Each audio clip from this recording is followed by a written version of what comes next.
திருச்சிற்றம்பலம். மறையனார் மழு ஒன்று ஏந்தி மணிநிலா எரிக்கும் சென்னி இறைவனார் எம்பிரானார் ஏத்துவார் இடர்கள் தீர்ப்பார் சிறைகொள் நீர் தில்லை தன்னுள் திகழ்ந்த சிற்றம்பலத்தே அறைகளல் ஆர்க்க நின்று அனல் எரி ஆடுமாறே. திருச்சிற்றம்பலம். நம பார்வதி பதையே. அரகர மகாதேவா. தென்னாடுடைய சிவனே போற்றி, எந்நாட்டவர்க்கும் இறைவா போற்றி. திருச்சிற்றம்பலம். எல்லாம் அல்ல அன்னை காந்திமதி அம்பாள் உடனுரை சுவாமி நெல்லையப்பருடைய பொன்னார் திருவடியை அடியை போற்றி வணங்கிக் கொண்டு, மேன்மை பொருந்திய திருமந்திர நகரிலே கோயில் கொண்டெழுந்தருளி நமக்கெல்லாம் நல்வாழ்வு தந்து கொண்டிருக்கின்ற அன்னை பாகம்பரியாள் உடனுரை சங்கர ராமேஸ்வரருடைய பொன்னார் திருவடியை அடியேன் போற்றி வணங்கிக் கொண்டு, அண்ணல் திருநீரும் ஐந்தெழுத்தும் கண்டிகையும் அகிலமெங்கும் பரவுதல் வேண்டும் என்ற நோக்கிலே ஞான நூல்கள் பல தந்தருளிய அரசகவி வரதுங்க ராம பாண்டியனாருடைய பொன்னார் திருவடியை அடியேன் போற்றி வணங்கிக் கொண்டு, மேன்மைகள் சைவ நீதி விளங்குக உலகமெல்லாம் என்பதை தாரக மந்திரமாக வைத்து செயல்பட்டு கொண்டிருக்கின்ற தூத்துக்குடி புனிதர் பேரவையினை சார்ந்திருக்கின்ற அனைத்து பொறுப்பாளர்களுக்கும், அந்த அமைப்பிலே தங்களை இணைத்துக் கொண்டிருக்கின்ற அன்பர்களுக்கும், இந்த நிகழ்வினை கண்டும் கேட்டும் பயனடைந்து கொண்டிருக்கின்ற அன்பர்களுக்கும் நெல்லை சிவகாந்தி ஆகிய அடியனது பணிவான வணக்கத்தை தெரிவித்துக் கொள்கின்றேன். திருவருளும் குருவருளும் கூட்டி வைக்க நாம் தூத்துக்குடி புனிதர் பேரவையினுடைய ஒரு பெரும் உதவியினாலே அரசகவி வரதுங்க ராம பாண்டியனார் பாடிய பிரம்மோத்தர காண்டம் என்ற நூலிலே இருக்கின்ற சிவகவசம் என்கின்ற அந்த அருமையான பகுதியை சிந்தனை செய்து கொண்டிருக்கிறோம். திருவருளையும் குருவருளையும் அடியேன் சென்னி மேல் வைத்துக் கொண்டு அந்த சிவகவசம் செய்தியினை சிந்தனைக்கு மேற்கொள்ளுகின்றோம். சைவ பெரியவர்களே, இதிலே நம்மை ஒவ்வொன்றிலும் இருந்து நம்மை காக்க வேண்டும் என்று இறைவனை விண்ணப்பம் செய்வதாக இந்த சிவகவசம் அமைந்திருக்கிறது. இவைகளெல்லாம் நமக்கு இயல்பாக வரக்கூடிய ஒரு துன்பங்கள். அந்த துன்பத்தில் இருந்து நாம நீங்கவும் இயலாது, அந்த துன்பம் தானாகவும் நீங்காது. எனவே இதற்கெல்லாம் வினையின் பயனை கூட்டி வைக்கிற சிவனிடம் சென்று தன்னை ஒப்புவித்து தன்னை காக்குமாறு விண்ணப்பம் செய்வதுதான் சிவகவசம் என்று சொல்லக்கூடியது. இன்றைக்கு வருகின்ற இந்த அருமையான பகுதி சிவகவசத்திலே மூன்றாவது திருப்பாடலாகிய குறை புனல் உருவம் கொண்டு, குறை புனல் உருவம் கொண்டு என்று தொடங்குகின்ற திருப்பாடலிலே இருந்து நாம் சிந்தனையை மேற்கொள்கிறோம். இந்த திருப்பாடலானது தண்ணீரில் இருந்து எனக்கு இருக்கின்ற அந்த கண்டத்தை நீர் காப்பாற்றுவீராக. தண்ணீர்ல கண்டம், முதல்ல அதை லேசாக சிந்தனை செய்வோம். இந்த நீரை பற்றி சொல்லுகின்ற பொழுது வள்ளுவனது வாக்கை சிந்திக்க வேண்டியது அவசியம். சைவர்களாகிய நாம் படிக்க வேண்டிய நூல் நம்முடைய கொற்றங்குடி உமாபதி சிவாச்சாரியார் குறிப்பிட்டு காட்டுவார். நாமெல்லாம் படிக்க வேண்டிய ஒரு 6 நூல் எது என்று சொன்னால், வள்ளுவன் நூல், அன்பர் திருவாசகம், தொல்காப்பியமே, தெள்ளு பரிமேலழகன் செய்த உரை, ஒள்ளிய சீர் தொண்டர் புராணம் தொகுசித்து ஓராறும் தன் தமிழின் மேலாம் தரம். எனவே திருக்குறள் படித்தல் வேண்டும். அந்த திருக்குறளுக்குரிய பரிமேலழகர் உரையினையும் தமிழன் ஒரு சைவன் என சொல்லக்கூடியவன் படித்தல் வேண்டும். திருக்குறளிலே வரக்கூடிய ஒவ்வொரு செய்தியுமே அது ஆப்த வாக்கியம், உண்மையான ஒரு வாக்கியம் என்று சொல்லி காட்டப்பட்டிருக்கிறது. அதுல இரண்டாவது அதிகாரமாக வருவது வான் சிறப்பு. அது ரொம்ப முக்கியம். அதைத்தான் இன்றைக்கு சிந்தனைக்கு வருகிறது. இரண்டாவது அதிகாரம் வான் சிறப்பு.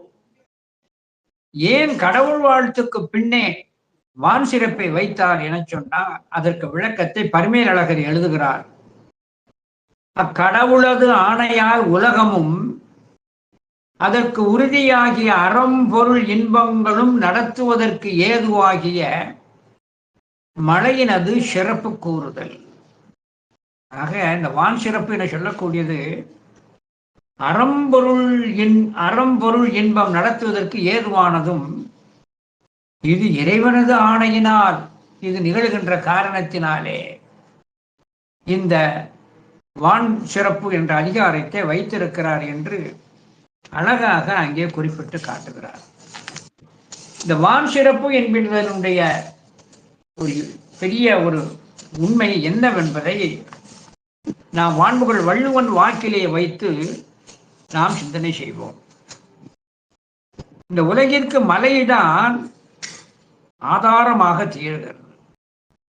உதாரணமாக எடுத்துக்கொண்டால் அங்கே அழகாக சொல்லி காட்டப்பட்டிருக்கிறது, வானத்திலிருந்து ஒரு துளி நீர் கூட பூமியில் விழவில்லை என சொன்னால் உலகிலே ஒரு பசும் புல் கூட இருக்காது. அதனால் உயிர்கள் உணவின்றி மாய்ந்து போகக்கூடும்.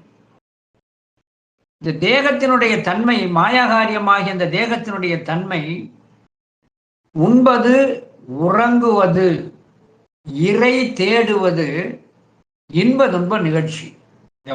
மாயகாரிய உடம்பாகிய உயிர்களுக்கு எல்லா உயிரும் பேன் முதல் ஈறு முதல் பிரம்ம விஷ்ணுக்கள் வரை உண்ணுதல், உறங்குதல், இறை தேடுதல், இன்ப துன்ப நிகழ்ச்சி. அதனால்தான் அப்பர் பிரம்மனும் தன்னுடைய திருவாக்கிலே புழுவுக்கு குணம் 4 எனக்கும் அக்தேன். புழுவுக்கும் என்பது எல்லா உயிர் கூட்டத்தையும் குறித்தது. எனவே இதில் உண்பதும் இறை தேடுவதும் உயிருக்கு அவசியம். அது வேண்டும் என சொன்னால் கண்டிப்பாக மழை பெய்தல் வேண்டும். விஷும்பின் துளுவியலின் நல்லால் மற்றாங்கே பசும்புல் தலை காண்பது அரிது என சொல்லி காட்டுகிறார். இந்த மானுட பிறப்பினுடைய ஒரு சிறப்பு தன் வயிற்றுக்கு வேண்டிய அந்த இறையை தேடுவதோடு ஆன்மாவுக்கு வேண்டிய இறைவனையும் தேடுதல் வேண்டும். இறையோடு சேர்த்து இறைவனையும் தேடு. அந்த இறையோடு சேர்த்து இறைவனையும் தேடுகின்ற பொழுது அந்த வழிபாடு, அது ஆன்மார்த்த பூஜையானாலும் சரி, பரார்த்த பூஜையானாலும் சரி, அந்த வழிபாடு சிறப்பாக நடைபெறுதல் வேண்டும் என சொன்னால் கண்டிப்பாக மழை பெய்தால்தான் பூஷணைகள் ஒழுங்காக நிகழும். இதை அழகாக வான்புகள் வள்ளுவன் சிறப்பொடு பூஷனை செல்லாது வானம் வரக்கு மேல் வானோர்க்கும் ஈண்டு. இதை மழை பெய்யாவிட்டால் வானவருக்கு இங்கே நடைபெறுகின்ற இந்த பூஷணைகளும் இங்கே நடைபெறுவது இல்லை. அடுத்து தானம் தவம் இரண்டும் தங்கா வியன் உலகம் வானம் வழங்காதெனில். தானம் தவம் இரண்டும் தங்கா வானம் வழங்காது எனில். ஆகையினாலே அது கண்டிப்பாக மழை பெய்தால்தான் உலகிலே தானமும் தவமும் தங்கும்.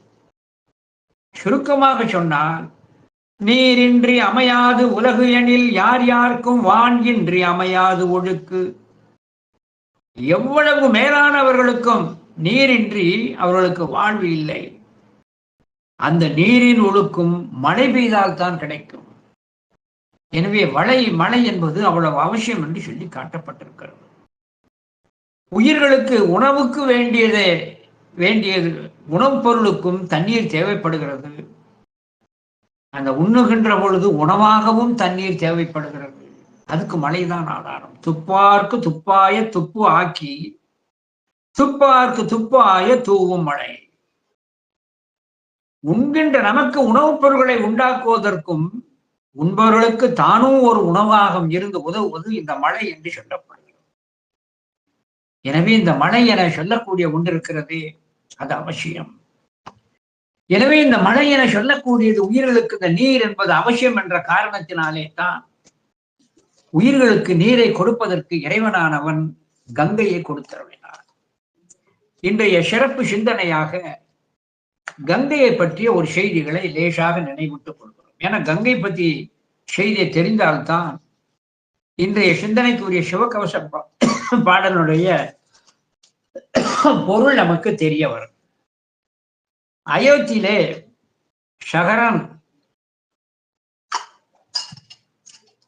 அயோத்தியில் சகரன் என்கின்ற ஒரு அரசன் இருக்கிறான்.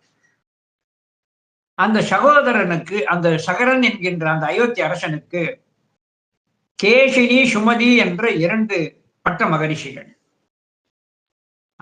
சகரனுக்கும் கேசினிக்கும் ஒரே ஒரு குழந்தை அசமஞ்சன்.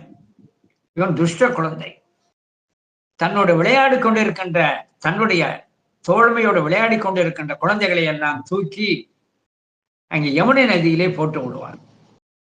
எனவே இவன் துஷ்டத்தனத்தை கண்டு ஊரார் முறையிட இந்த கேசினியை காட்டிற்கு, அந்த அசமஞ்சனை காட்டிற்கு துரத்துகிறார்கள். ஏகே மூத்த மனைவியாகிய கேசினிக்கு பிறந்த அசமந்தன் காட்டுக்கு துரத்தப்பட்டான். இளைய மனைவியாகிய சுமதிக்கு 60,000 பேர்கள், 60,000 குழந்தைகள் இருக்கிறார்கள். இந்த அசமந்தன் என சொல்லக்கூடியவன் சரையு நதிக்கரையிலே குழந்தையை வீசுகின்ற காரணத்தினாலே அவன் காட்டுக்கு துரத்தப்பட்டவன். அங்கே ஒரு பெண்ணோடு கூடி அம்சுமான் என்கின்ற மகனை பெற்றுகிறான். அம்சுமான் அவனுக்கு திருமணமாகி பகீரதன்.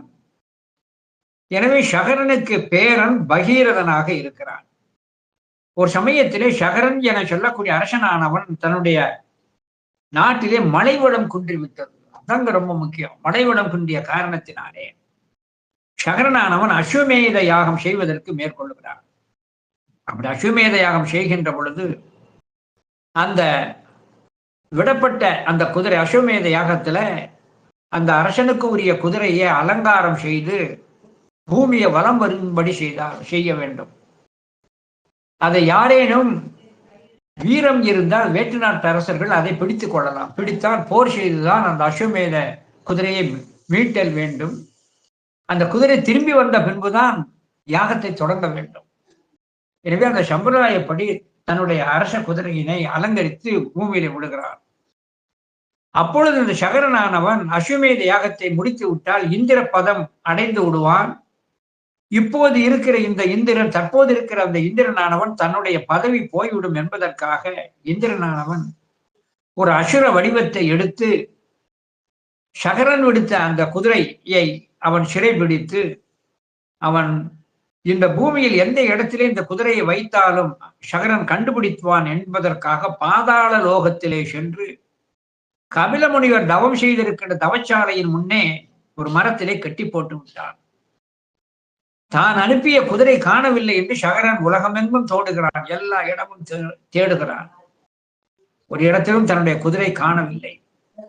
முடிவிலே இது இந்த பூமியில் இல்லை, பாதாளத்தில் தான் இருக்கும் என்பதற்காக அந்த சகரனுடைய 60,000 குழந்தைகள், சுமதிக்கு பிறந்த 60,000 குழந்தைகள், 60,000 பேரும் சேர்ந்து பாதாள உலகத்திலே சென்று குதிரை தேடுதல் வேண்டும் என்பதற்காக பூமியை தோண்டினார்கள்.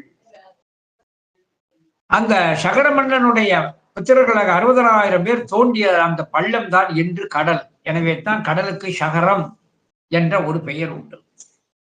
எனவே அந்த 60,000 பேரும் பூமியை தோண்டி பாதாளத்திற்கு செல்ல, அங்கே பாதாளத்திலே அங்கே ஒரு முனிவர் முன்பாக, அந்த யாகம் கபில முனிவர் முன்பாக மரத்தின் அடியிலே அந்த குதிரை கட்டப்பட்டிருப்பதை கண்டு இந்த 60,000 பேர்களும் இந்த கபில முனிவர் தான் இந்த காரியத்தை செய்தார், குதிரையை கடத்தி வந்து விட்டார் என சொல்லி கபில முனிவர் மேல் அந்த 60,000 பேர்களும் பாய, அப்பொழுது கபில முனிவரானவர் தான் கோபித்து அவர்களை நோக்க அவர்கள் சாம்பராகி போய்விட்டார்கள். இப்படி 60,000 பேர்களும் சாம்பராகி போய்விட்ட பின்பு சகரனானவன் தன்னுடைய பிள்ளைகளையும் காணவில்லையே தேடுகின்ற பொழுது ஞானத்தால் இப்படி கபில முனிவரால் சபிக்கப்பட்டு சாம்பராய் கிடக்கிறார்கள் என சொல்ல அதற்கு அவர்களது ராஜ குழுக்கள் இந்த 60,000 பேர்களும் சாம்பராய் கிடக்கின்ற அவர்கள் எழ வேண்டும் என சொன்னால் வானிலே ஒரு கங்கை இருக்கிறது.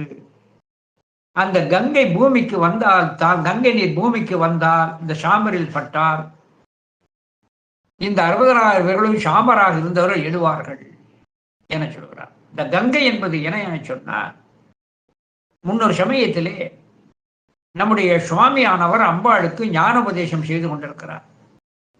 அப்படி ஞானோபதேசம் செய்கின்ற பொழுது நம்முடைய அம்பாள் சுவாமியை நோக்கி ஒரு விண்ணப்பம் வைத்து ஒரு வினா எழுப்புகிறார். அண்டசராச்சரம் அத்தனையும் மேனியில் அடங்கும் என்றால் சூரியனும் சந்திரனும் உம்முடைய மேனியில் எப்பாகும் என கேட்கிறார். அதற்கு நம்முடைய பெருமானானவர் சூரியனும் சந்திரனும் எனக்கு வலக்கண்ணும் இடக்கண்ணுமாம் என்று சொல்லி காட்டினார். இப்படி வலக்கண்ணும் இடக்கண்ணும் என சொல்லி காட்டிய உடனேயே இந்த உண்மையை உலகோருக்கு காட்டுவதற்காக நம்முடைய தாயானவள் தன்னுடைய தளிர் கைகளை வைத்து சுவாமியினுடைய திருக்கண்களை புதைத்தாள். உலகம் இருண்டது, உயிர்கள் துன்புற்றது. உடனே பெருமானானவர் நெற்றிக்கண்ணை திறந்து ஒளி கொடுத்து உயிர்களை காத்தாள். அம்பாள் உடனே கையை எடுத்து விட்டாள். அம்பாள் உணர்கிறாள், தான் கைகளை வைத்து சுவாமியினுடைய திருக்கண்ணை புதைத்ததால் உயிர்கள் எல்லாம் துன்புற்றது என்று அஞ்சி நடுங்கி தான் எடுத்த கையினை பார்க்கிறாள். கையிலே வியர்வை துளிகள் இருந்தது. சுவாமியினுடைய திருக்கண்ணை பொத்திய அந்த விரல்களில், கை விரல்களிலே வியர்வை இருந்தது. அந்த வியர்வையை இப்படி தெளித்தாள். அது மட்டுமே வானிலே அது ஆறாக நீராக பெருகி ஓடியது. அதைத்தான் ஆகாய கங்கை என்று சொல்லப்படுவது. இப்போ இந்த முனிவர் சொல்லி காட்டுகிறார், கபில முனிவரான வானத்திலே இருக்கின்ற அந்த ஆகாய கங்கை பூமிக்கு வந்து அந்த நீர் பட்டுவிட்டால் இறந்து விட்ட 60,000 பேர்களும் அங்கே உயிர் பெற்று எழுவார்கள் என சொன்ன உடனே நம்முடைய சகரன் என சொல்லக்கூடிய அரசன் இதை எப்படி கொண்டு வருவது என்று தயங்கிக் கொண்டிருக்கிறான். இந்த செய்தியானது உலகமெங்கும் பரவ அப்பொழுது தன்னுடைய முதல் தாரமாகிய கேசனிக்கு பிறந்த இந்த சகரனுக்கு கேசனிக்கு பிறந்த ஒரே குழந்தனாகிய அசமஞ்சன், அவனது மகன் அம்சுமான், அவரது மகன் பகீரதன். அதாவது சகரனது பேரன் பகீரதனுக்கு வனத்திலே இருக்கின்றவருக்கு துரத்தப்பட்ட தன் பாட்டன் துரத்தப்பட்ட அந்த பகீரதனுக்கு இந்த செய்தி தெரிய வருகிறது. உடனே தன்னுடைய சகோதரர்களை உயிர்ப்பித்து எழ வேண்டும் என்பதற்காக இந்த பகீரதனானவன் தவம் செய்தான். அப்படி தவம் செய்கின்ற பொழுது இறைவன் என்ன வர வேண்டும் என கேட்க, ஆகாயத்திலே ஓடுகின்ற அந்த கங்கை பூமிக்கு வர வேண்டும், அது சாம்பராகி கிடக்கின்ற என் சகோதரர்கள் மேல் விழுந்து அவர்கள் உயிர் பெற்று எழ வேண்டும் என்று வரம் கேட்கிறார். உடனே பகீரதனது வேண்டுதலின்படி நம்முடைய பெருமானானவர் அங்கே கங்கையை பூமிக்கு விழும்படி திருவுள்ளம் கொண்டார். ஆனால் அத்தனை உயரத்திலே இருந்து பொங்கி பெருகி ஆர்ப்பரித்து வருகின்ற அந்த ஆகாய கங்கையை பூமிக்கு அவ்வளவு உயரத்திலிருந்து விட்டால் இந்த பூமி தாங்காது என்பதற்காக இறைவனே மிகுந்த வீறு கொண்டு மிகுந்த வேகத்தோடு சீற்றம் கொண்டு வருகின்ற அந்த ஆகாய கங்கை பூமிக்கு விழுகின்ற பொழுது தாங்காது என்பதற்காக அந்த ஆகாய கங்கையை தன்னுடைய ஜடாமகுடத்திலே ஏற்றி தாங்கி அதை பூமிக்கு விட்டார். அந்த ஆற்றினது வேகம் குறைந்தது, பூமியிலே விழுந்து பூமியிலே பரவுகிறது. ஆனால் இந்த நீரானது சகரர்கள் இறந்து கிடக்கின்ற அந்த தளத்திற்கு நீர் வரவில்லை. ஆகாயத்திலிருந்து கங்கை விழுகிறது, ஆனால் இந்த பூமியில வர வேண்டிய இடத்திற்கு வரவில்லை. இடையிலே என்ன தடங்கள் என சொன்னார், சன்னமுனிவர் தவம் செய்து கொண்டிருக்கிறார். அமர்ந்து தவம் செய்து கொண்டிருக்கின்ற பொழுது இந்த கங்கை நீர் வானிலிருந்து விழுந்து பெருகி வருகிறது. உடனே இந்த சன்னமுனி, நாம் அமர்ந்திருக்கின்ற இடத்திலே இந்த கங்கை பெருகி வருகிறதே என சொல்லி வருகின்ற கங்கையை தான் அப்படியே குடித்து கொண்டே இருக்கிறார். அதனால அவரை விட்டு கங்கை நீர் வெளியே வரல. இதை அறிந்த இந்த சகரர்கள், இதை அறிந்த இந்த நம்முடைய பகீரதன் என சொல்லக்கூடியவன் சென்று பகீரதன் அந்த சண்ட முனிவரிடம் சென்று, பெருமானே, நான் இறைவனிடம் வேண்டி இந்த கங்கையை பூமிக்கு கொண்டு வந்திருக்கிறேன். என்னுடைய சகோதரர்கள் இறந்து கொண்டிருக்கிற இடத்துக்கு செல்ல வேண்டும். ஆகையினாலே தாங்கள் உட்கொண்டிருக்கின்ற கங்கையினை வெளிப்படுத்தி பெருகி ஓடும்படியாக செய்தல் வேண்டும் என விண்ணப்பிக்க, பகீரதனது விண்ணப்பத்தின்படி சண்ட முனிவரானவர் தான் உட்கொண்ட அந்த கங்கை நீரை காது வழியாக வெளியே வரும்படி செய்து கொண்டே இருந்தார். அப்படி காது வழியாக வெளிவந்த பின்பு அது நம்முடைய சகர்கள் இறந்து கிடக்கிற சாம்பரா கிடக்கிற இடத்திலே வந்து பட சகரர்கள் உயிர் பெற்று எழுந்தார்கள். இப்படியாகத்தான் இந்த பூமிக்கு கங்கை என்பது வந்தது. இந்த கங்கையில் இருந்துதான் எல்லாமே தோற்றமாக வந்ததாக அங்கே சொல்லப்படுகிறது. ஆகையினாலே இந்த நீர் என சொல்லக்கூடியது இறைவனால் கொடுக்கப்பட்டது. அப்பேற்பட்ட பெருமையுடைய அந்த நீர் எப்படிப்பட்ட தன்மையுடையது என சொன்னார். இந்த நீர் என்பது அவசியம் உயிர்களுக்கு என்பதை இறைவன் உணர்த்தி விட்டார். நீர் என்பது அவசியம், அதை நான் ஒப்புக்கொள்கிறேன். ஆனால் அதிலே எது அவசியம் என்று நினைக்கின்றோமோ அதிலே தான் உயிர்களுக்கு பெரும் கேடும் இருக்கிறது. இந்த நீர் என சொல்லக்கூடியது உயிர்களுக்கு அவசியம். அதான் சிவகாசிரத்தில் வருது. ஆனால் அந்த நீரினால் பெரும் கேடும் வருகிறது. எப்படி கேடு வருகிறது? அந்த மழை வானிலே இருக்கின்ற அந்த மேகம் மழையாகி அந்த நீரை கொடுக்கவில்லை என சொன்னால் பூமியிலே பசும்புல் காண இயலாது. பஞ்சம் பெருகிவிடும். உயிர்கள் எல்லாம் உணவின்றி இறந்துவிடும். பெய்யாட்டாலும் உயிர்களுக்கு இன்னல். ஆனால் பெய்து கொண்டே இருந்தால் அதை விட துன்பம். பெய்து கொண்டே இருந்தால் அதை விட துன்பம். ஆகையினாலே தான் வள்ளுவர் அழகாக சொன்னார், இது பெய்யாமலும் உயிர்களுக்கு கேட்டினை கொடுத்து விடும், அளவுக்கு மீறி பெய்து விட்டாலும் கேட்டினை கொடுத்து விடும். அதர்மம். உப்பே இல்லாம சாப்பிட முடியாது, ஆனால் உப்பு மிகுந்து விட்டாலும் சாப்பிட இயலாது. இதே போலத்தான் இந்த மழை என சொல்லக்கூடிய நீரானது இல்லாமல் உயிர்கள், மழை நீர் இல்லாமல் உயிர்கள் இல்லை. ஆனால் அதே மழை நீரால் உயிர்களுக்கு கேடும் வரும். வெள்ளம் முதலானவைகளை வரும். கெடுப்பதுவும் கெட்டார்க்கு சார்வாம் அங்கே, கெடுப்பதுவும் கெட்டார்க்கு சார்வாய் மற்றாங்கே, எடுப்பதுவும் எல்லா மழை. கெடுப்பதுவும் கெட்டார்க்கு சார்வாம் மற்றாங்கே, எடுப்பதுவும் எல்லா மழை. எனவே இந்த மழை நீர் என சொல்லக்கூடியதினாலே அது உயிர்களுக்கு கேடு வருவதற்கும் காரணமாக இருக்கிறது. எதை போல் என்பதை நன்றாக நாம சிந்தனை செய்யணும். எதை போல் என சொன்னால், இன்னைக்கு நம்முடைய வாழ்க்கையிலே நமக்கு ஒட்டி கொண்டது எதுன்னு சொன்னா மின்சாரம். மின்சாரம் இல்லாம நம்மால இருக்க முடியாது. ஒரு 10 நிமிடம் மின் தடைபட்டால் கூட நாம் எவ்வளவு சிரமப்படுகிறோம். யார் யாரையெல்லாமோ நாம் ஏச தொடங்கி விடுகிறோம். ஏன்னா மின்சாரம் அவசியம். எந்த மின்சாரம் அவசியமாகி நமக்கு ஒரு சுகத்தை, ஒரு நல்ல பலனை கொடுத்து கொண்டிருக்கிறது, அதே மின்சாரம் உயிரையும் கொடுத்து விடுகிறது.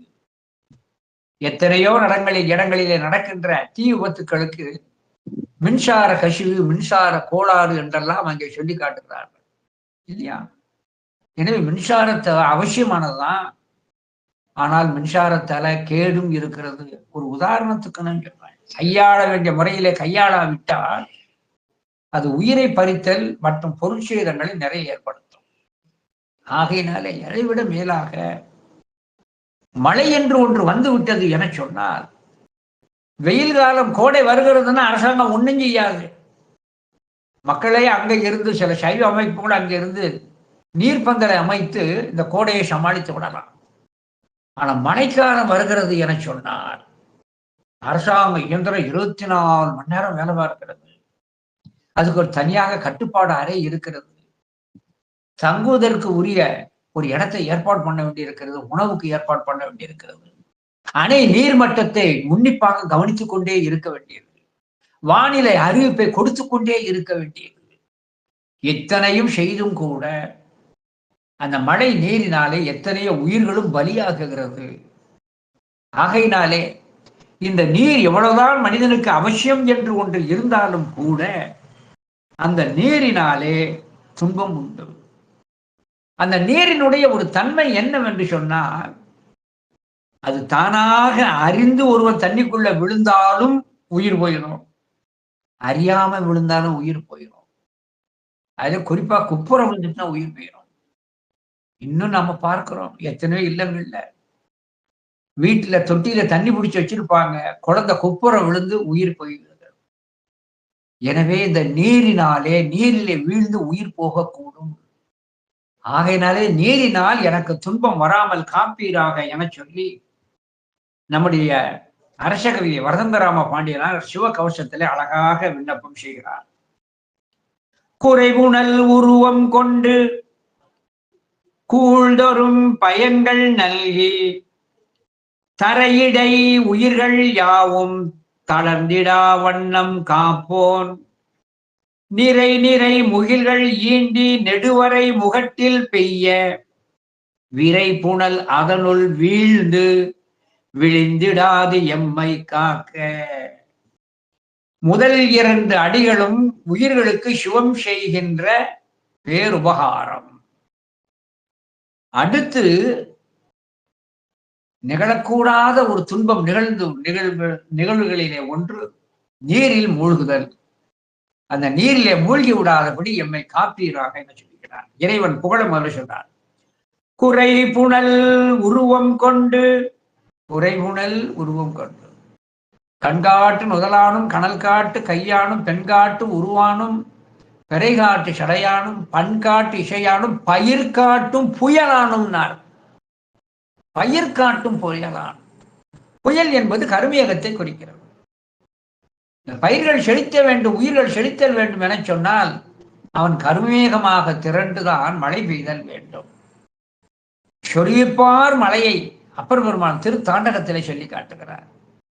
எனவே இறைவனானவன் உயிர்களுக்காக குறைபுணல் உருவம் கொண்டு, நீரின் உருவம் கொண்டு கூழ்தொரும் பயன்கள் நல்கி, ஒவ்வொரு பயிருக்கும் பசுமையையும் வளர்ச்சியையும் கிடைப்பதற்கு காரணமாக இருந்து குறைபுணல் உருவம் கொண்டு கூழ்தொரும் பயன்கள் நல்கி தரையிடை உயிர்கள் யாவும் தளர்ந்திடா வண்ணம் காப்போன். உலகத்திலே இருக்கின்ற உயிர்கள் எல்லாம் தளர்வடைய முடியாதபடியாக காப்பவன் சிவபெருமான். எவ்வளவு பெரிய விளையாட்டு வீரனா இருந்தாலும் சொல்லலாம், தாகம் என்று வந்து விட்டால் போச்சு. அதுக்காகத்தான் கொஞ்சம் கொஞ்சமாக தண்ணீரை குடித்து நாவை நனைத்துக் கொண்டிருப்பார்கள். எதுக்குமே இது பண்ணிடலாம். ஆனா தாகம் என்று ஒன்று வந்து விட்டால் காது அடைத்து அவனுக்கு உடலிலே தன்னுடைய கருவிகரங்கள் செயலற்று போகும்படியாக ஒரு சோர்வை, அயர்வை கொடுத்து விடும்.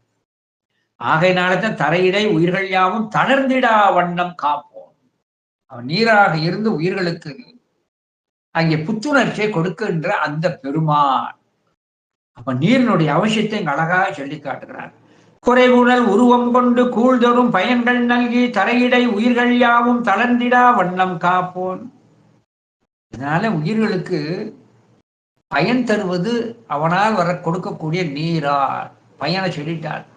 கெடுப்பதும் கெட்டார்க்கு சார்வாய் எடுப்பதும் எல்லாம் அழைந்தார் இல்லையா? இப்ப கொடுப்பது பலனை சொல்லிட்டார். ஆனா இந்த மழையினால் துன்பமும் வரக்கூடும். எப்படி? நிறை நிறை முகில்கள் ஈண்டி நெருவரை முகட்டில் பெய்ய. மழை எப்படி பெய்தல் வேண்டும் என்று ஒன்றிருக்கிறது. மழை எப்படி பெய்யணும்னா, முன்னி கடலை சுருக்கி எழுந்துடையாள். இந்த முன்னி கடலை சுருக்கி எழுந்துடையாள்னா என்னன்னா, இந்த மழை எப்படி பெய்கிறது என சொன்னால், வானிலே இருக்கின்ற வெண்மேகம் கடலுக்கு சென்று நீரை முகந்து கருமேகமாகி, கடலுக்கு சென்று அந்த வெண்மேகம் நீரை பருகி கருமேகமாகி எங்கே எங்கே குளுமையும் பசுமையும் இருக்கிறதோ, குளுமையும் இருக்கணும், பசுமையும் இருக்கணும். பசுமை இருக்கிற இடத்துல தான் குளுமை இருக்கும், குளுமை இருக்கிற இடத்துல தான் பசுமை இருக்கும். எங்கே இருக்கிற தேடுகின்ற பொழுது மலைகள் நிறைந்திருக்கின்ற, மரங்கள் நிறைந்திருக்கின்ற அந்த இடத்துக்கு போகும். எனவே கடலிலே முகந்த நீரை இந்த கருமேகமானது மரங்கள் அடர்ந்திருக்கின்ற அந்த மலைக்கு மேலே வந்து உட்கார்ந்து மழையாக பெய்யும். அப்படி மழையாக பெய்த பின்பு அருவியாக பூமியிலே வந்து சேரணும். பூமியிலே வந்து சேர்ந்து ஆறு, வாய்க்கால், குளம், ஓடை என்று இவைகள் வழியாக பாய்ந்து ஊர்களை செழிக்கும்படியாக செய்து கடலிலே சென்று கலத்தல் வேண்டும். இதுதான் ஒரு ஆறுக்கு இலக்கணம். மலையிடை பெய்து நீர் மண்ணிடை சேர்ந்து உயிர்களுக்கு நாட்டிலே வளம் கொடுத்து கடலிடையே சென்று சேர்தல் வேண்டும். இதுதான் ஒரு நதிக்கு இலக்கணம் என்பதை திருவிளையாடல் புராணத்து ஆசிரியர் பரஞ்சோதி முனிவர் பாயிர பகுதியிலே சொல்லி காட்டுகிறார். ஆகையினாலே தான் இந்த மழை இப்படி பெய்கிறது. நிறை நிறை முகில்கள் ஈண்டி நெடுவரை வரைன மலை நெடுவரை முகட்டில் பெய்ய அது பெருகி அருவியாகி பூமியில விழுந்து நீர் பெருக்கிறது வருகிறது. விரைவுணல் அதனுள் வீழ்ந்து விழுந்திடாது எம்மை காக்க. அப்பொழுது அளவுக்கு மீறிய மழை பெய்கின்ற காரணத்தினால் வெள்ளம் பெருக்கெடுத்து ஓடுகின்ற பொழுது அந்த தண்ணீரிலே விழுந்து இரவா வண்ணம் காப்பாயாக என சொல்லி காட்டுகிறார். தண்ணியில ஓடு நீர் ஒன்று இருக்கிறது. அதிலும் வெள்ள நீரை சொன்னால் வேகமா போகும். வெள்ள நீரை ஏற்றி எவனும் நீச்சல் அடிக்கிறது ரொம்ப சிரமம். அதை விட இந்த வெள்ளம் வருகின்ற பொழுது சில இடத்துல சுழி அடிக்கும். அந்த சுழிக்குள்ளே அகப்பட்டால் எப்பேற்பட்ட நீச்சல் வீரனும் உள்ள போயிடுவான், உயிருக்கு ஆபத்து. ஆகையினாலே இந்த மழை நீர் பெருகி கட்டுக்கடங்காமல் போய்விட்டால் வெள்ளம் வந்து அதிலும் உயிர்கள் இழப்பதற்கு வாய்ப்பு இருக்கிறது. அதைத்தான் அழகாக சொல்லி காட்டுகிறார். பெருக்கெடுத்து ஓடும் தண்ணீரில் விழுந்து இரவா வண்ணம் எங்களை காக்க கடவன். எனவே நான் தண்ணீரிலே வீழ்ந்து இறந்து விடாத வண்ணமாக எங்களை தேவரீர் காப்பீராக என சொல்லி காட்டுவார். இந்த தண்ணீரால் உயிர்களுக்கு எண்ணற்ற துன்பங்கள் வரும், எண்ணற்ற துன்பங்கள் வரும். இதை நம்முடைய சுந்தரமூர்த்தி சுவாமிகள் தன்னுடைய திருவாக்குல திருப்புன்கூர் பதிகத்தில் சொல்லி காட்டுகிறார். திருப்புன்கூர் பதிகத்துல ஏன் கலிக்காம நாயனார் ஆளுகின்ற பொழுது மழை பெய்யாமல் பஞ்சம் வந்தது, கஷ்டப்பட்டார். உடனே பன்னீர்வேலி நிறத்தை தர்றேன், மழை பெய்யட்டும்னார். மழை பெய்து கொண்டே இருக்கிறது. இப்ப பெய்கின்ற மழையால் துன்பம் வந்து விட்டது. பெய்யாமல் துன்பத்தை கொடுத்தது, இப்பொழுது பெய்து கொண்டே துன்பத்தை கொடுக்கிறது. எனவே இன்னொரு 12 வேல் நிறத்தை தர்றேன் என்று அங்கே இறைவனை வேண்டி 12 வேலி நிலங்களை கொடுத்து மழை பெய்யும்படியாகவும் பெய்கின்ற மழை நிறுத்தும்படியாகவும் செய்தார் என்று புராணங்கள் சொல்லுகிறது. அதை சுந்தரமூர்த்தி சுவாமிகளும் தன்னுடைய திருவாக்கிலே குறிப்பிட்டு காட்டுகிறார். திருப்புன்கூர் பதிகம். வையகமுற்று மாமழை மறந்து வயலில் நீர் இலை மாநிலம் தருகோம் உய்ய கொள்க மற்ற எங்களை என்ன ஒடிகொள் மென்முகலாய் பறந்து எங்கும். யார்? இறைவன் தான் அந்த வெண்மேகத்தை அங்கே அனுப்பி என்ன செய்கிறார்? கருமேகமாக்கி மழை பெய்யும்படியாக செய்கிறார். பெய்யும் மாமழை பெருவெள்ளம் தவிர்த்து பெயர்த்தும் 12 வேலை கொண்டு அருளும் செய்க கண்டனின் திருவடி அடைந்தேன் செழும்பொழில் திருப்புன்கூர் உளானே. இதுல ஒரு உண்மை தெரிஞ்சுக்கிடணும். நம்முடைய மருதுங்கிரம பண்ணி கரெக்டா சொன்னார். அந்த மழை நீர் எப்படி வருகிறதாம், அழகா நிறை நிறை முகில் வேண்டி நெடுவரை முகட்டில் பெய்ய. மழை உச்சியில போய் பெய்யணும். எப்பொழுதுமே வெண்மேக நீரை உறிஞ்சிரும். நீரை உறிஞ்சிய பின்பு எங்கே குளுமை இருக்கிற இடம் என்று அறிகின்ற பொழுது சில நேரங்கள்ல அந்த கருமேகமானது அது நல்ல பசுமையாக இருந்தா மலையில போய் பெய்யும். இல்லைன்னு சொன்னா குளுமையாக இருக்கிற கடலுக்குள்ளேயே பெய்து விடும். அதான் ரொம்ப முக்கியம். கடலுக்குள்ளேயும் மழை பெய்திடும். இந்த கடலுக்குள் பெய்கின்ற மழையினால் மண்ணிலே இருக்கின்ற உயிர்களுக்கு பலன் இல்லை. ஒரு உண்மையை நாம மனதில் வச்சுக்கணும். பெய்ய வேண்டிய மழையை இறைவன் கொடுத்தே தீருவார். ஆனா நாம் புண்ணியம் செய்திருந்தால் மலையிலே வந்து அந்த கருமேக மழையை பெய்து அங்கே நதி நீராக்கி பயன்படுவார். நமக்கு புண்ணியம் குறைவு என்றால் கடலிலே பெய்யும்படியாக செய்து விடுவார். நல்ல கவனமாக கொள்ள வேண்டிய பகுதி. எனவே கடலிலேயும் பெய்வது உண்டு, அது யாருக்கும் பயன் இல்லை. ஆனால் அதே நேரத்திலே மலையிலே பெய்தால்தான் பலன் உண்டு. அதனாலதான் பஞ்சாங்கங்கள்ல போடுவான், வருஷ மழை நன்றாக உண்டு, இத்தனை மரக்கால் மழை கடலிலும், இத்தனை மரக்கால் மழை நிலத்திலும் பெய்யும்னு பஞ்சாங்கத்துல போட்டிருப்பான். காற்றிலே நம்முடைய மலையிலே அதிகமாக பெய்தால் உயிர்கள் பலன் வரும், வெள்ளம் வரும். ஆனால் அந்த மழை பூரா கடலுக்குள்ளே பெய்தால் இங்கே நீர்வளம் குறைந்து நாடு பஞ்சமாகும். அதான் ரொம்ப முக்கியம். அதனால்தான் மலையிலே பெய்தால், இந்த மலையிலே மழை பெய்தால் தான் உயிர்களுக்கு பலம். அதனால தான் நம்முடைய திருவிழராச கவிஞர் நிறை நிறை முகில்கள் ஈண்டு நெடுவரை முகத்தில் பெய்ய, இங்க பெய்யணும், கடல்ல பெஞ்சதுன்னா உயிர்களுக்கு பலன் இல்லை. எனவே பெய்தும் பலன் உண்டு, பெய்யாமலும் பலன் உண்டு. சுந்தரமூர்த்தி சுவாமிகள் இன்னொரு அடுத்த பாட்டிலையும் இதே செய்தியை சொல்லி காட்டுகிறார். திருப்பூர் பதிகத்துல ஏற நன்னிலம் ஈரது வேலி ஏயர்கோன் முற்ற இரும் பிணி தவிர்த்து கோதனங்களின் பால் கறந்து ஆட்ட கோல வன்ம மணல் சிவன் தன்மேல் சென்ற தாதை தாளர எரிந்த சண்டிக்கு உன் சடைமிசை மலர் அருள் செய்ய கண்டு பூத ஆளி நின் பொன்னடி அடைந்தேன் பூம்பொழில் திருப்புன்கூர் உளானே. ஆகையினாலே இந்த மழையினால் நன்றும் உண்டு, கேடும் உண்டு. எனவே அந்த மழை நீரிலே நான் சிக்கி விடாதபடி எம்மை நீர் காத்தல் வேண்டும் என்று அழகாக அங்கே சொல்லி காட்டுகிறார். இது அவசியம் என்ற காரணத்தினாலே தான் ஞானசம்பந்தர் ஒரு செய்தியை நமக்கு சொல்லி காட்டுறார். இந்த ஞானசம்பந்தர் இந்த செய்தியை சொல்லவில்லை என சொன்னால் நமக்கு தெரியாது. திருஞான சம்பந்தர் தேவாரத்துல திருவிழநகர் என்கின்ற தலத்திலே பாடப்பட்ட ஒரு தேவாரத்துல ஒரு செய்தி நமக்கு சொல்றார். இந்த திருவிழநகர் என்கின்ற அந்த தலத்துல இருக்கின்ற அந்த பெருமானுக்கு தினமும் அந்த சிவாச்சாரியார் காவிரி ஆற்றை கடந்து அக்கறைக்கு சென்று அங்கு மலர்களை பறித்து கொண்டு மீளவும் காவிரி ஆற்றின் வழியை இறங்கி தன்னுடைய திருக்கோயிலுக்கு திருவிழநகரிலே அந்த கொண்டு வந்த மலர்களை எல்லாம் மாலையாக்கி இறைவனுக்கு தினமும் சாத்துகிறார். எனவே இந்த திருவிழநகரில் இருக்கின்ற அருள்வித்தர் என்ற சிவாச்சாரியார் காவிரிக்கு இறங்கி அப்பால் அக்கறைக்கு சென்று மலர்களை பறித்து மீளவும் காவிரியில இறங்கி திருவிழநகருக்கு அந்த அருள்வித்தகர் மலர்களை மாலையாக்கி சுவாமிக்கு சாத்தினார். ஒரு சமயத்தில் இந்த அருள்வித்தர் சுவாமிக்கு மலர் பறிக்க வேண்டும் என்பதற்காக காவிரி ஆற்றுக்குள் இறங்கி அக்கறைக்கு சென்று நந்தவனத்தில் மலர் பறித்து திரும்புகிறார். திரும்புகின்ற பொழுது காவிரியிலே வெள்ளம் பெருக்கெடுத்து ஓடுகிறது. பெருக்கெடுத்து ஓடுகின்ற போது ஓடக்காரர்களை கேட்டார், நீர் சுழித்து வருகிறது, ஓடம் விட இயலாது.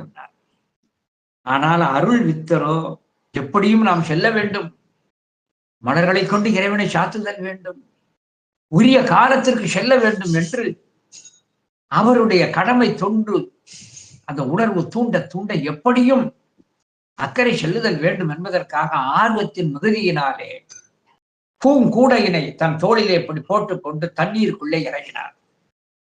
தண்ணீருக்குள்ளே இறங்கிய மாத்திரத்திலே சிறிது தூரம் சென்ற உடனேயே சுழியிலே அகப்பட்டு அவரை சுழற்றி அவரை அலைக்கழித்துக் கொண்டு சென்றது. இதனால் அவர் தோளிலே தொங்கப்பட்டிருந்த பூங்கூடை, பூக்கள் நிறைந்திருக்கின்ற பூங்கூடை அவரை விட்டு பிரிந்து விட்டது. அப்பொழுது தனக்கு ஆபத்து வந்து விட்டது என்பதை நன்றாக உணர்ந்தார் அருள்வித்தர். பெருமானே, இந்த நீரினால் எனக்கு ஒரு கேடு உண்டோ, உன்னுடைய பணி இதனால் முட்டுகிறதே, என் பூங்கூடை எங்கே, என் பூங்கூடை எங்கே, என் கூடை எங்கே என்று தனக்கு உயிருக்கு ஆபத்து என அறிந்தும் கூட கூடையையே நினைத்திருந்தாராம். உடனே பரம்பொருளானவர் அந்த அருள்வித்தகரை ஒரு பெரிய ஒரு சுழி கொண்டு தள்ளுவதை போல ஒரு கரையிலே கொண்டு போய் தள்ளிட்டு, அந்த கரையிலே தங்கியவுடன் தான் தப்பித்துக் கொண்டு ஏதோ தண்ணீரிலிருந்து கரையேறி விட்டோம் என இறைவன் கருணை நினைக்கின்ற பொழுது தன்னை விட்டு பிரிந்து சென்ற தோளில் கடந்த தன்னை விட்டு பிரிந்து சென்ற அந்த பூங்கூடையும் அந்த இடத்திலே ஒதுங்கி கிடந்தது. அந்த இடத்திலே ஒதுங்கி கிடந்தது கூட அதிசயம் அல்ல. அந்த பூங்கூடை நிறைய தான் எவ்வளவு பூக்கள் நிறைத்து நிறைத்து வைத்திருந்தாரோ அந்த பூக்கள் அப்படியே நிறைவாக இருந்தது. அந்த வெள்ளத்திலே இந்த பூங்கூடை அடித்து சென்று சுழன்று சுழன்று சென்றாலும் ஒரு பூ கூட சிந்தாது, ஒரு பூ கூட குறையாது. அந்த அளவோடு அந்த பூங்கூடை வந்து அங்கே சேர்ந்தது. உடனே இன்று பனி முட்டவில்லை என சொல்லி பூங்கூடனை எடுத்துக்கொண்டு அருள்வித்தர் ஆலயத்திற்கு சென்று மலர் பறித்து மாலையாக்கி தொண்டினை தொடர்ந்து செய்தார் என்று ஞான சம்பந்தர் இந்த செய்தி சொல்லி காட்டுகிறார். அழகாக திருவுள்ள நகர் தேவார பாடல் ஞான சம்பந்தர். சொல் தரும் மறை பாடினார், சுடர்விடும் சடை முடியினார், கல் தரு அவ்வடம் கையினார், காவிரி துறை காட்டினார். அவர் செல்ல வேண்டிய அந்த காவிரி துறைக்கு நம்முடைய பெருமானே வெள்ளத்தில் இருந்து காத்து அங்கே அவரை கரையேற்றி பூங்குடையையும் கிடைக்க முடியாத செய்தார். என்ன பொருள்? இந்த வெள்ளத்திலே மாட்டிக்கொண்டால் நாம் தப்ப இயலாது, எவராலும் இயலாது. அதிலிருந்து காக்க வேண்டும் என சொன்னார் அந்த திருவருள் ஒன்றுதான் காக்க முடியும் என்பதை நன்றாக நம்முடைய பெருமான் அங்கே உணர்த்தித்தான் அங்கே அழகாக அந்த இறைவனை நோக்கி நம்முடைய அரசகவி வரதங்கராம பாண்டியனார் அந்த வெள்ளத்தில் நான் அமிழ்ந்து விடாதபடி காப்பாயாக என அங்கே அழகாக விண்ணப்பம் செய்கிறார். குறைவுணல் உருவம் கொண்டு கூழ்தொரும் பயன்கள் நல்கி தரையிடை உயிர்கள் யாவும் தளர்ந்திடா வண்ணம் காப்போன். இது அவர் செய்கின்ற பேருபகாரம். நிறை நிறை முகில்கள் ஈண்டி நெடுவரை முகட்டில் பெய்ய விரை புனல் அதனுள் வீழ்ந்து விழுந்திடாது எம்மை காக்க. விழுந்திடாது எம்மை காக்க.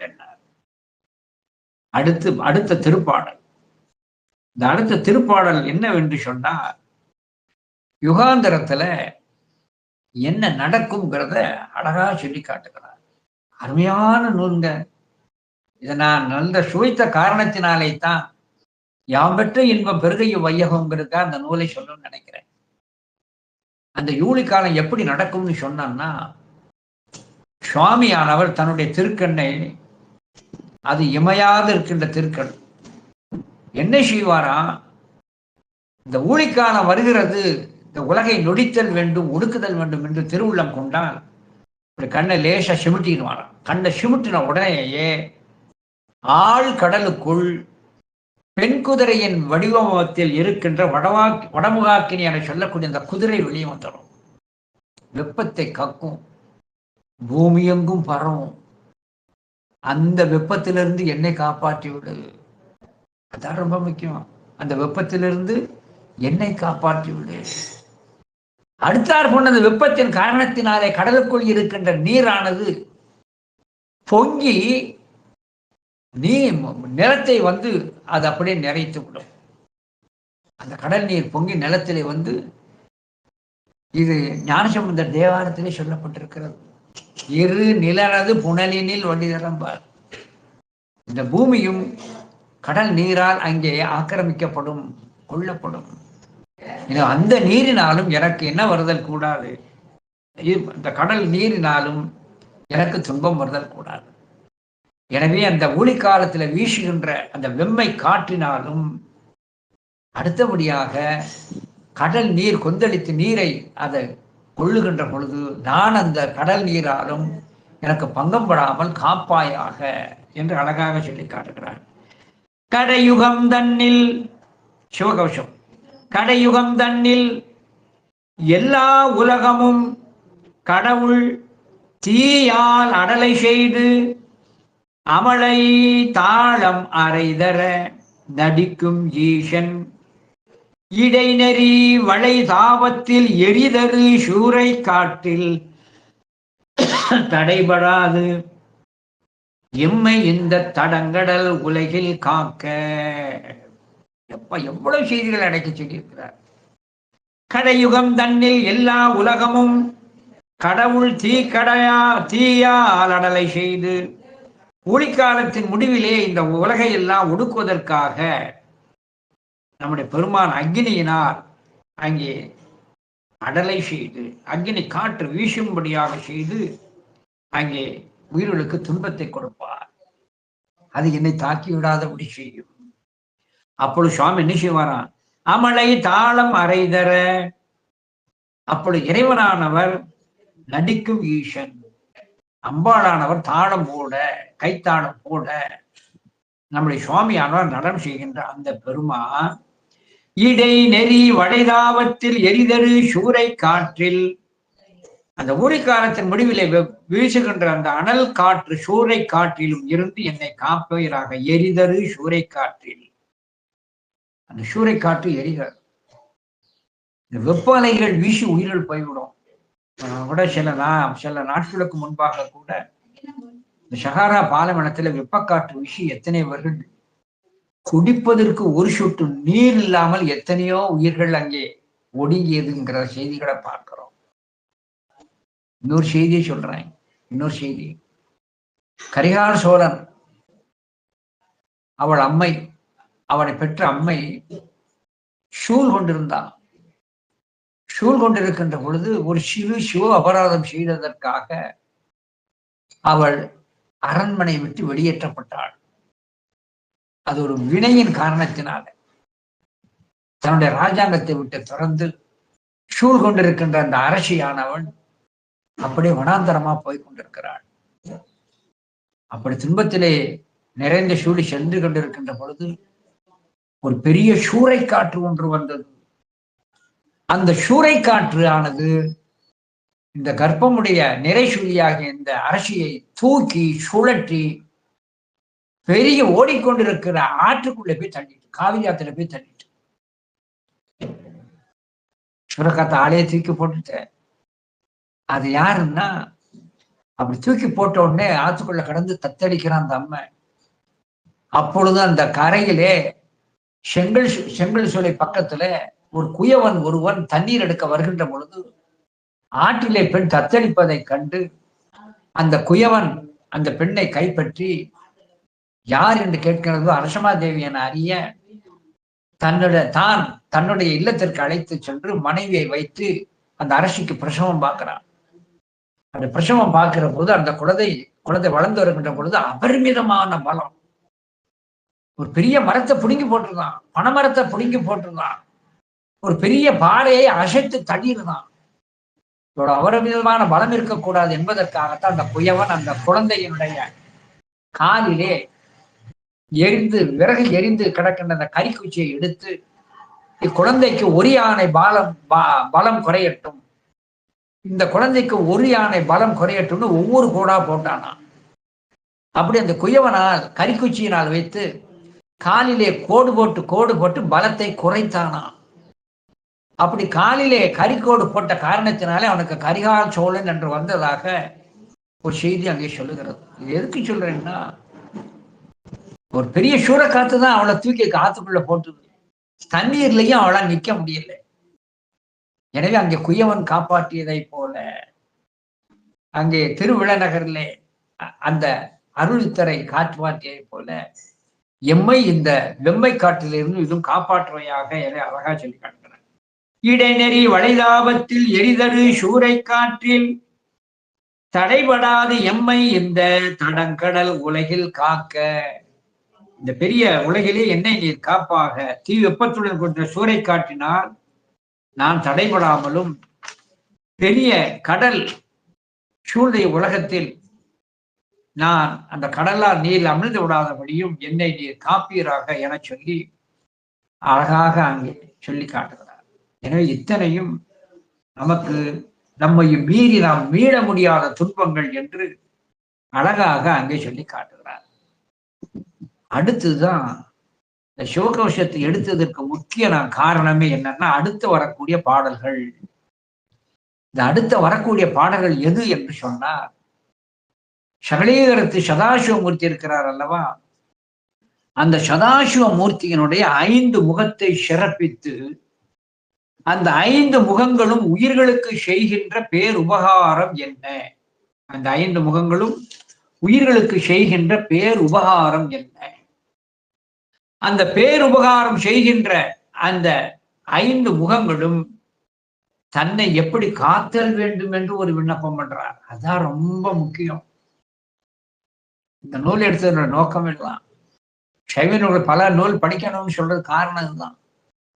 அந்த 5 முகம் சதாசிவமூர்த்தியினுடைய 5 திருமுகத்தையும் காட்டி, நீர் இப்படி என்னை இந்த திசையில் காப்பீராக, இந்த திசையில் காப்பீராக என்று அழகாக அங்கே சொல்லி காட்டுகிறார். சகலீகரத்து சதாசிவமூர்த்தியினுடைய திருமுகம் எப்படி இருக்கும் என்பதை முதல்ல நான் உங்களுக்கு காட்ட விரும்புகிறேன். சதாசிவமூர்த்திக்கு 5 திருமுகங்கள். சதாசிவமூர்த்திக்கு 5 திருமுகங்கள். இந்த 5 திருமுகங்கள் எப்படி இருக்கும் என சொன்னார், 4 திசைக்கும் 4 முகங்கள். 4 திசைக்கும் 4 முகங்கள். வடகிழக்கு திசை, அந்த குறுக்கு திசை இருக்கிறதுல வடகிழக்கு திசையிலே ஒன்று. ஆக 5 முகங்கள் இருக்கும். அந்த பெருமானுடைய 5 முகம் பிடித்தான் இருக்கும்.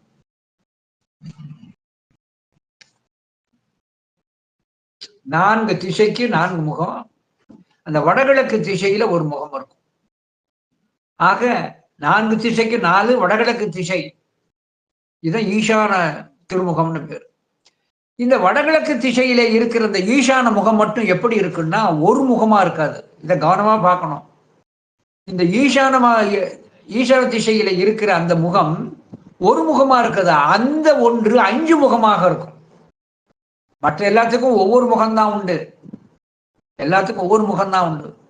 ஆனா அந்த ஈசான திசையிலே உள்ளதற்கு மட்டும் 5 முகங்கள் இருக்கும். ஏன் 5 முகங்கள்னா அந்த 5 முகத்தில் இருந்துதான் 28 ஆகமங்கள் வெளிப்பட்டது. மற்றைய 4 முகங்களில் இருந்து 4 வேதங்கள் வெளிப்பட்டது. 4 முகத்துல 4 வேதம். அந்த ஈசான திருமுகத்தில் இருந்துதான் 5 முகம். 4 முகத்துல இருந்த 4, 5, 20, ஒரு முகத்துல மட்டும் 8.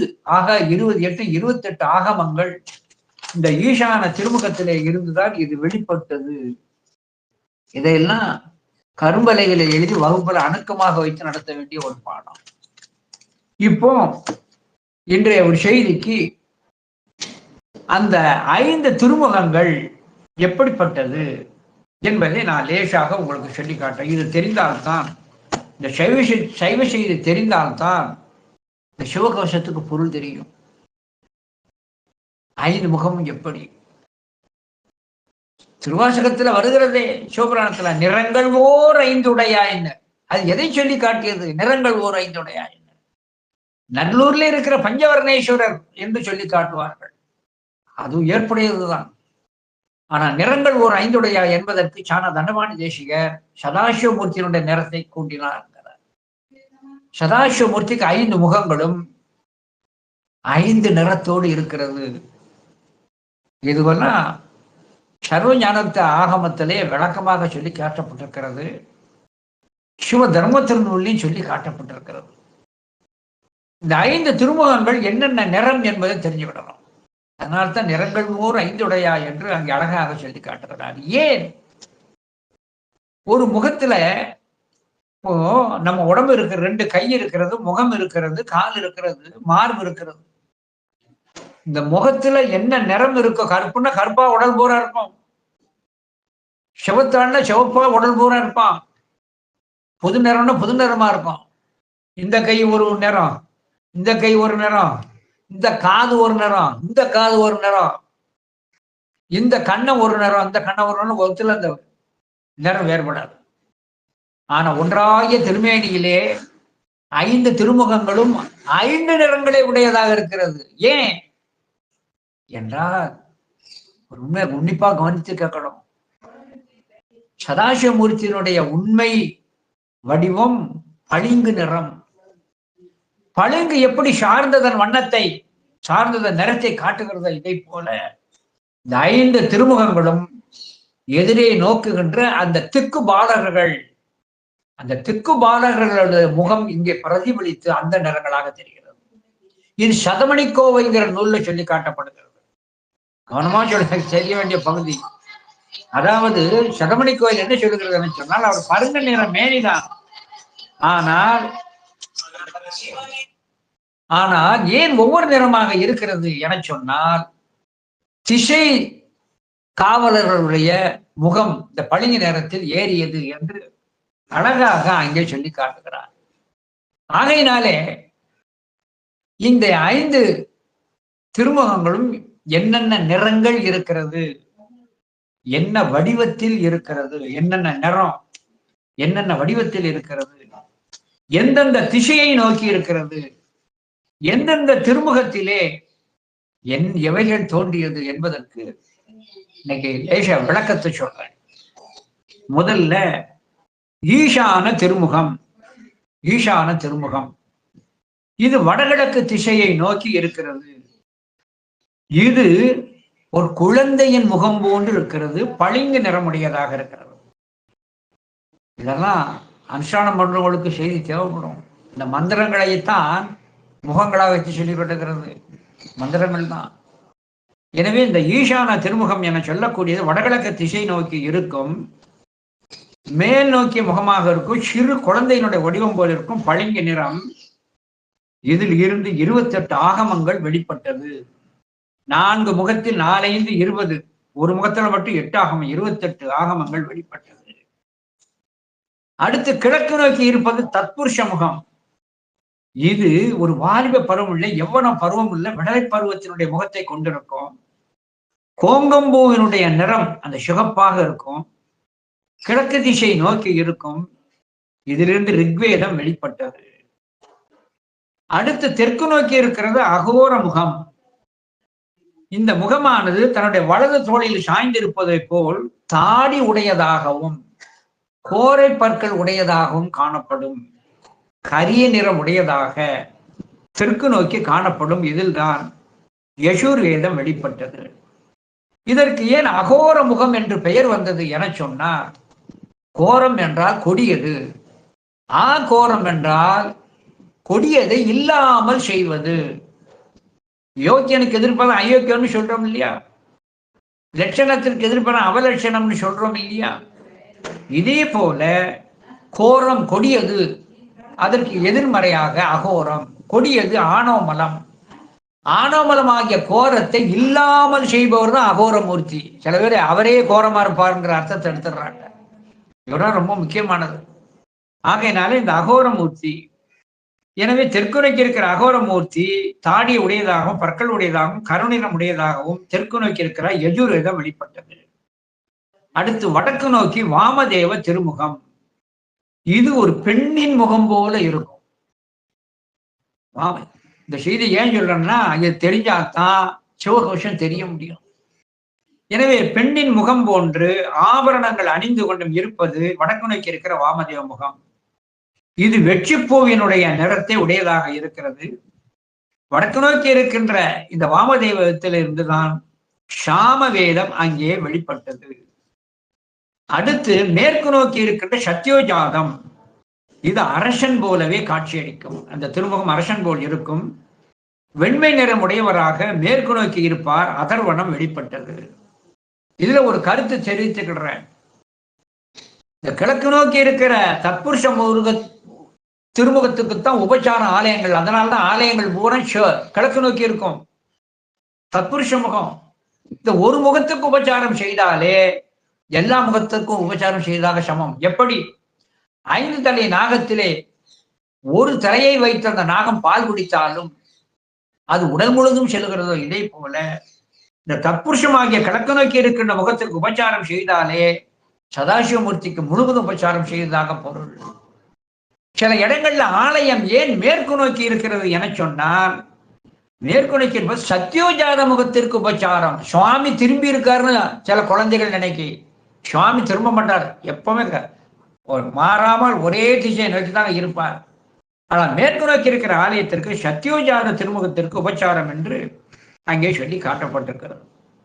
இந்த 5 ஏஷா தெரிஞ்சுக்கிடணும் என சொன்னா, இந்த 5 திருமுகங்கள் தான் 5 தொழிலை செய்கிறது. 5 திருமுகங்கள் தான் 5 தொழிலை செய்கிறது. அதான் ரொம்ப முக்கியம்.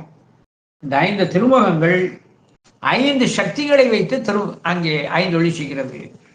உதாரணமாக எடுத்துக்கொண்டால், ஈசான திருமுகத்திற்கு சக்தி ஈசானி, தத்புருஷ திருமுகத்திற்குள்ள சக்தி பூரணி, அகோர திருமுகத்திற்கு ஆர்த்தி, வாமதேவ திருமுகத்திற்கு வாமை, சத்யோஜாத திருமுகத்திற்கு மூர்த்தி என்று இந்த சக்திகள்.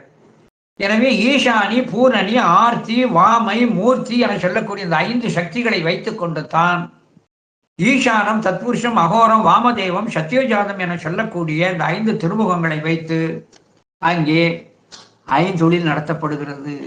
அப்ப எவ்வளவு முக்கியமான ஒரு செய்தி.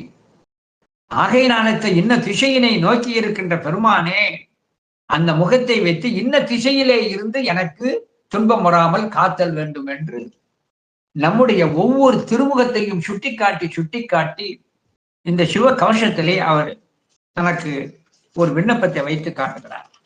இத ஒரு பாடல லேச கேட்கிறார். முதல்ல கிழக்கு நோக்கி இருக்கின்ற தத்புருஷ மூர்த்தியை நோக்கி விண்ணப்பம் செய்கிறார்.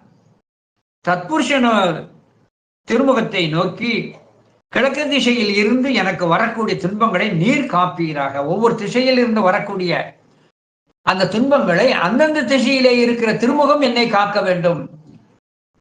இப்படி விண்ணப்பம் செய்யாவிட்டால் நமக்கு இந்த சத்யோஜாதா மூர்த்தி, நம்முடைய இந்த சதாசிவமூர்த்தியை பற்றி செய்தி தெரியுமா? சதாசிவமூர்த்தியை பற்றி நான் 10% தான் சொல்லியிருக்கிறேன். நிறைய செய்திகள் இருக்கிறது. அதில் மகா சதாசிவமூர்த்தி என்றெல்லாம் இருக்கிறார்கள். ஆகையினாலே அந்த சதாசிவமூர்த்தி இருக்கிற ஒவ்வொரு திசையையும் நோக்கி அந்த திசையிலே இருந்து வருகின்ற துன்பத்தை என்னை நீர் காப்பீராக என்று கேட்பதை போல அப்படி ஒவ்வொரு பாடலையும் அமைத்து காட்டுகிறார். இதுல தத்புருஷம் கிழக்கு நோக்கி இருக்கின்ற அந்த தத்புருஷ திருமுகம் கிழக்கு திசையில் இருந்து எனக்கு வருகின்ற துன்பத்தை காக்க கடவர் என்று சொல்லி காட்டுகிறார். அதுல ஒரு பெரிய, இந்த நூலினுடைய பெரிய குறிப்பிட வேண்டிய செய்தி என்னவென்று சொன்னால், கிழக்கு நோக்கி இருக்கின்ற தத்புருஷ திருமணி அந்த திருமுகம் வடிவம் என்ன, இது எந்த நூல்லையும் சொல்லப்படல. அதான் ரொம்ப முக்கியம். நான் இப்ப சொல்லி இருக்கிறதெல்லாம் உங்க மத்தியில எந்த திசை நோக்கி இருக்கிறது, என்ன நிறம், வேதம் எதெல்லாம் வெளிப்பட்டது என்பதை மட்டும்தான் நான் சொல்லியிருக்கிறேனே தவிர வடிவத்தை நான் சொல்லலை. ஆனால் நம்முடைய அரசகவி வரதுங்கராம பாண்டியனார் ஒவ்வொரு திருமுகமும் என்ன வடிவத்திலே அந்த திருமேனி இருக்கிறது என்று செய்தி இந்த ஒரு நூலில் தான் நான் பார்த்திருக்கிறேன்.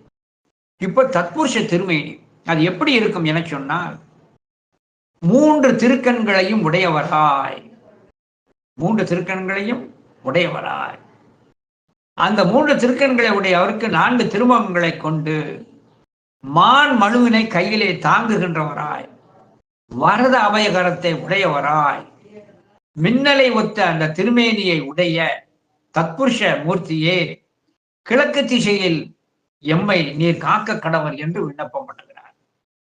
தூய கண் 3 சுடர் பொன் வதனம் 4 பாயும் மான் மழுவினோடும் பகல் வரத அபயங்கள் மேய தின்புயங்கள் 4 மிளிரும் மின் அணைய தேசும் ஆய தற்புருடன் எம்மை குணதிசை அதனில் காக்க.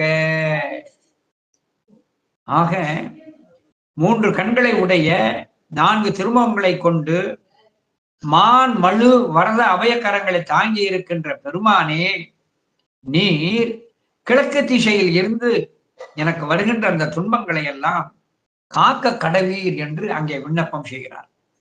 தூய கண் 3 சுடரும் பொன் வதனம் 4 பாயும் மான் மழுவினோடும் பகர் வரத அபயங்கள் மேய தின்புயங்கள் 4 மிளிரும் மின் அணைய தேசும் ஆய தற்புருடன் எம்மை, ஆய தற்புருடன் தத்புருஷ திருமேனி, ஆய தற்புருடன் எம்மை குணதிசை அதனில் காக்க என்று அங்கே சொல்லி காட்டுகிறார். இப்படி ஒவ்வொரு திசையிலும் இருந்து வருகின்ற துன்பத்தை காக்க வேண்டும் என்று குமரகுருபர சுவாமிகளும் கந்தர்கள் என்பார்களே மொட்டே சொல்லிட்டார். எந்த திசையில் இருந்து எனக்கு துன்பம் வந்தாலும் நீ காத்தல் வேண்டும் என்று குறிப்பாக சொன்னார்.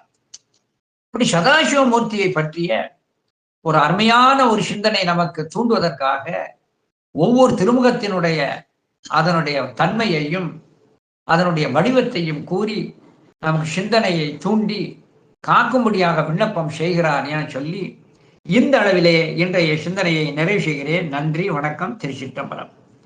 வாழி மாதவர், வாழி மனுநெறி, வாழி மாநிலம், வாழி நல் ஆனினம், வாழி நான்மறை, வாழி மலை முகில், வாரி வைதிக சைவ வழக்கமே. திருச்சிற்றம்பலம்.